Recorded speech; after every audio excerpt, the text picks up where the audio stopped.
Bonsoir et bienvenue dans Une Minute un Livre. Je vous parle ce soir de 7 essais pour un féminisme matérialiste et queer de Sophie Noyer, docteur en sciences politiques et militante féministe, aux éditions La Dispute 2025. Alors un essai important pour mieux comprendre ce que l'on entend par féminisme matérialiste, par féminisme queer, leurs points de divergence, leurs tensions, par exemple entre la pensée de Christine Delphi et celle de Judith Butler, et leurs points de convergence, leur continuum. L'essai est particulièrement clair et anticipe d'ailleurs les réponses à nos questions au fil de la lecture.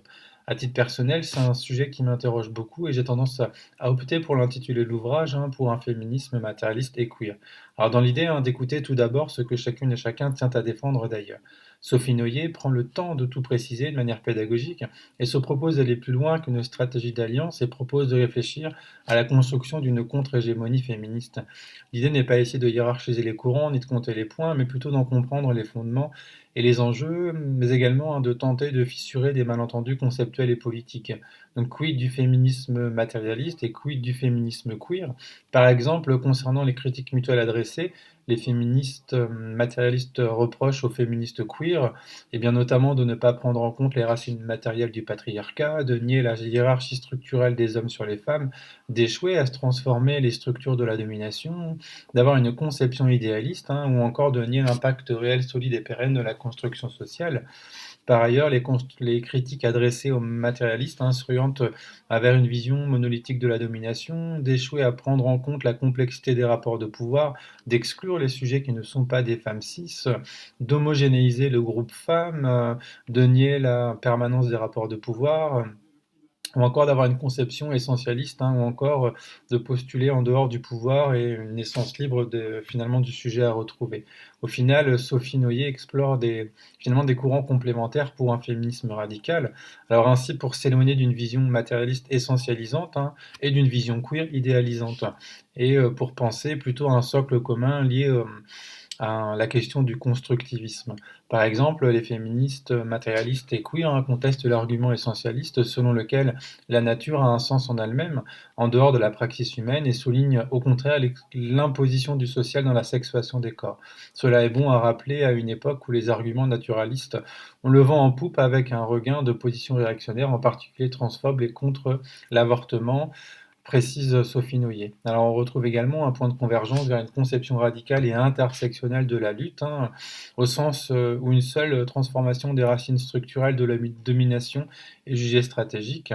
Leur démarche constructiviste montre que la domination de genre n'est en rien naturelle, mais procède de rapports de pouvoir qu'il faut détruire. Sans oublier bien évidemment la convergence des luttes et les revendications systémiques anticapitalistes et antiracistes.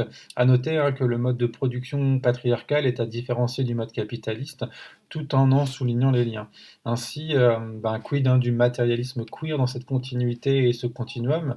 Celui-ci s'intéresse notamment aux inégalités raciales et économiques. Un courant marxiste queer se développe en particulier, ajoute Sophie Noyer, en expliquant qu'il étudie le rapport entre les questions sexuelles et la dynamique du capital. Ce rapprochement des approches queer avec le marxisme est totalement inédit et longtemps perçu comme incongru et historiquement conflictuel, tant celles-là se sont construites finalement contre ce dernier, lui reprochant entre autres de passer sous silence la question de la sexualité. Alors sans oublier le sujet politique marxiste queer qui reste attaché à la fluidité et à la diversité post-structuraliste, un sujet qui met en avant les divisions et les mouvements qui le traversent.